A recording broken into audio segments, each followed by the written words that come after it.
Thank you. Thanks a lot. So it was almost 35 years ago that you first performed as Pee-wee Herman. And now you just wrapped up a Broadway show. You're working on a new movie. You're here at South by Southwest promoting the HBO special. What do you remember from your first time going out on stage and the first kind of incarnation of the character? Well, I want to point out that I was only 5 when I started. So I'm still very young. I'm so bad with punchlines or joke setup. I can either remember the setup or the punchline. I don't usually remember both. So I decided I would be the comic that you could look at immediately and tell they're terrible, they would never make it ever. And that's how it started. How kind of fully realized was that Pee-wee character, and when did some of the other more familiar aspects of that character come about? The suit and then the tie? I think, almost all the character came out that night, really. I had the suit, I had a little tiny kid black bow tie. I found a red one maybe a week after that and incorporated that. But the voice was a voice that I had used in a repertory play from many years before that. Some of the behavior was based on a couple kids I knew when I was growing up, and obviously some of it was me.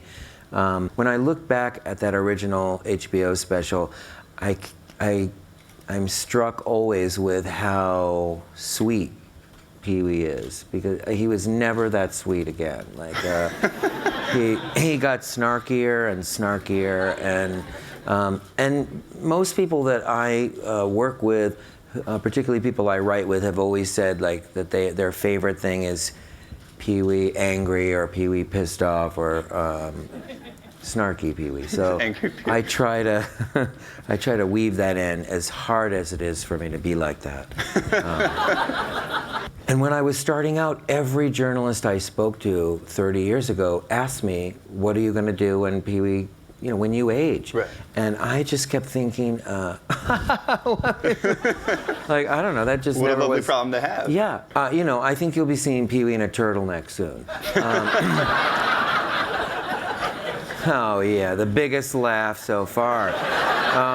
The movie that Judd Apatow is going to produce, which is the next Pee-wee Herman movie, which I would give anything to tell you right this second what the plot of that movie is, because I'm so excited about it and I think it's so phenomenal, and you would laugh your asses off if I told you. You really would. But I can't tell. I begged Judd Apatow to let me announce it here, but he doesn't want to do it yet. We've got time to work on it. It's not. As long as you promise not to tell anyone.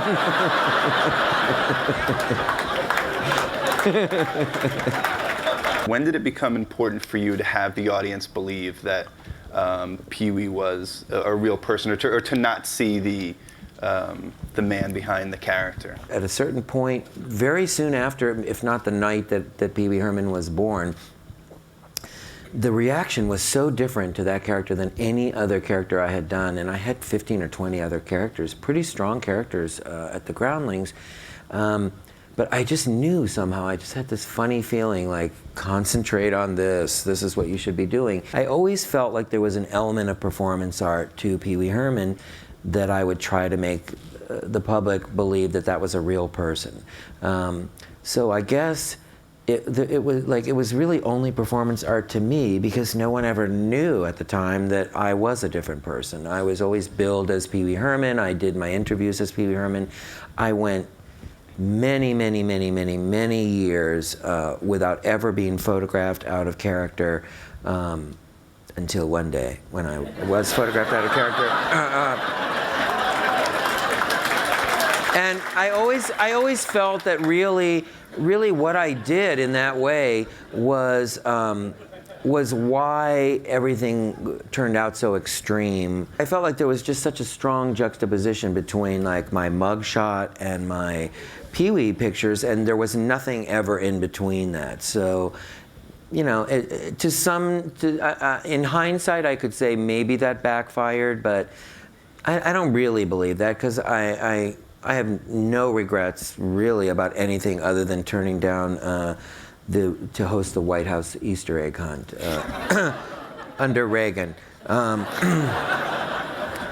And in hindsight, I should have said yes because I was never invited again. Even in very, very inside show business circles, I would go in and pitch movie ideas or go have a meeting at a studio with the president of the studio, and they would talk to me like I was Pee-wee Herman in the meeting.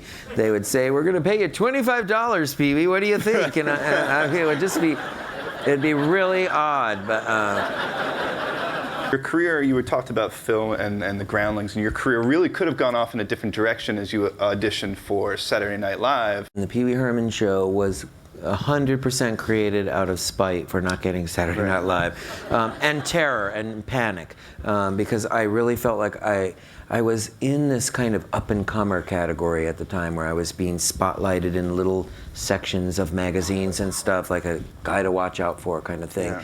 And I flew to New York to be one of the 22 finalists in the season that included Joe Piscopo and Eddie Murphy and those people. And Gilbert Gottfried was the person who kind of took the slot. And on the plane, on the way back, I totally panicked. I thought, like, I'm going to go from up-and-comer to, you know, nothing.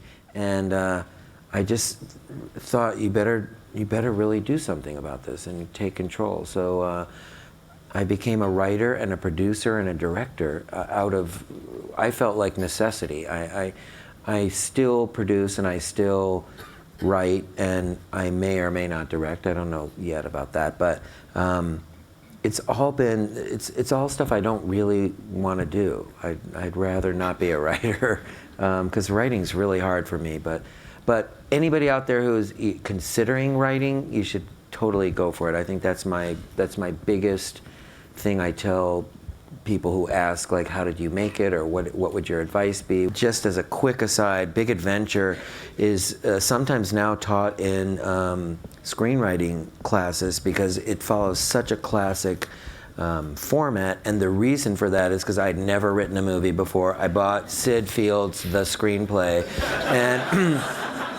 and we did exactly what they said. And it's a 90-minute film. It's a 90-page script. On page 30, I lose my bike. On page 60, I find it. I mean, it's literally exactly what they said to do in the book. There should be like a MacGuffin kind of a thing. There should be something you're looking for. I was like, okay, my bike. I was walking with the producers of the film on the lot one day, and I'd complain every day when we would walk to lunch. Because everybody on a movie lot, as you probably all know, rides bikes. And so I was going, how do you get a bike? You know, no one, I'm the only person here who doesn't have a bike. And they're like, well, get you a bike, don't worry. And one day I came back from lunch, and there was this beautiful 1947 fully restored Schwinn racer, and it was chained up to a post that had a sign with a character that said Pee-wee Herman bike parking only.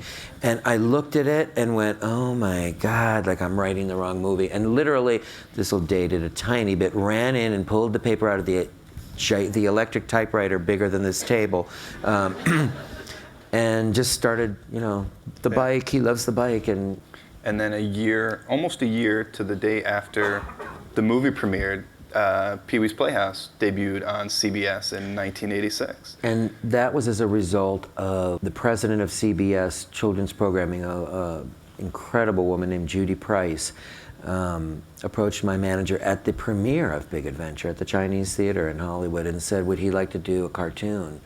And I got asked that at that party and turned around and, without even thinking, and said, I don't want to make a cartoon. I want to make a live-action show based or inspired by the stage show I had, which in my mind, I had a pilot to show somebody. I could go, here, it's sort of like this.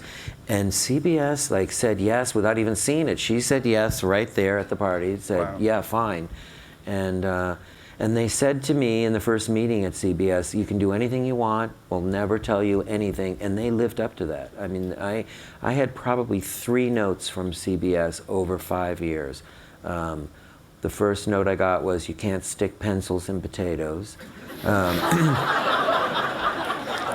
Which, the very first shot of the first episode of Pee-wee's Playhouse is me sticking pencils into potatoes.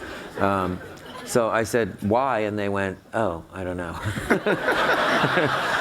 The show was really, despite what some people have thought, the show was really a full-on kid show. And we all, the writing staff and I, took it very, very seriously. I mean, in terms of being responsible. Part of the most fun of writing that show was when me or anybody on my writing staff would think of something that we would all identify immediately as something that would kill a 6-year-old, that would make a 6-year-old fall off the couch onto the floor. That was the funniest feeling to me. The only other thing they asked me to do is we had an episode, Fire in the Playhouse episode, and Miss Yvonne says to the firefighter, he says, you should have a smoke detector in every room, and she says, I have a smoke detector in my bedroom over the bed. And it aired once. CBS didn't say one word about it, but they got one letter. Somebody wrote in and said they thought it was inappropriate, and so in the subsequent 3 airings, she says, and her lips aren't moving the same way, but she says, I have a smoke detector in my kitchen over the sink. You took on a lot of different roles. Murphy Brown, you did some roles in Buffy the Vampire Slayer and things like that. What Paul Reubens' role in that interim were you most satisfied with? Yeah, I've had all kinds of incredible post-Pee-wee work, including the first thing I did after Pee-wee and after getting arrested was Buffy the Vampire Slayer. And I did it because it was offered to me. I didn't have to audition or anything, and the very first thing I thought of was that old kind of like, get back up on the horse, you know? So I thought, well, maybe I should just do a movie right away so I don't spook myself out of show business. It was a part that they didn't really know what they were going to do with it, and I had a clause put in my contract that I could look as much like my mugshot as possible. And so it's true. It's really true. I just wanted to look like that. Can you tell us about times when you might have just completely bombed in character and brought it back, or just not connected with the Never audience? happened. Never happened? I'm not kidding. It never happened. Because Pee-wee Herman, I have a little sort of, I don't know what it's called, escape clause or something with Pee-wee Herman where I can always mug. I can always, I mean, it was partly born out of mugging. A lot of my early improv work at the Groundlings involved just making faces because everybody else there was so much better at improv than me. And I knew I could make people laugh if I just made a face. So, and then I also have something that I do as Pee-wee Herman that I think is probably like really my fail-safe thing, and if you don't already know this, I'll teach you all something right now in closing. If you find yourself in a situation where you're telling some kind of like long, drawn-out story and you realize just toward the end, uh-oh, this has no punchline, or I have nowhere to go, or this isn't going to be funny, or this is you had to be there kind of situation, you wait one beat after you end, and then you go, I love that story. And you're out. You are out.